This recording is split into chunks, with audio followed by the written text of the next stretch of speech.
Hi guys, ఇవాళ నేనైతే బయటకు వెళ్తున్నాను అనమాట.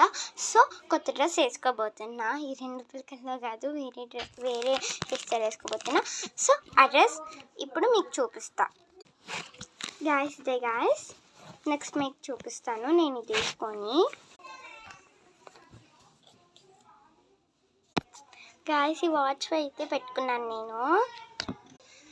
గాయ్స్ ఎందుకింత హడావిడి, ఎందుకింత మంచి డ్రెస్ వేసుకొని రెడీ అవుతున్నాం గాయ్స్? ఎందుకింత మంచి డ్రెస్ వేసుకొని ఎందుకింత రెడీ అవుతున్నామంటే, మేము 5 అయింది ఇప్పుడు టైము. మేము వండర్లాకి వెళ్ళాలి. సో నా కాస్ట్యూమ్ కూడా రెడీ పెట్టేసుకున్నా. సో మా తమ్ముడు కూడా వస్తున్నాడు, నేను మా తమ్ముడిని చూపిస్తా. హాయ్ గాయ్స్, ఇప్పుడు టైం అయితే 5 అయ్యింది. మేము వండర్లాకి వెళ్తున్నాం. గాయ్స్ వండర్లా కోసం పార్ట్ 2 కోసం వెయిట్ చేస్తూ ఉండండి. బాయ్ గాయ్స్, ఇష్ యు ఆల్.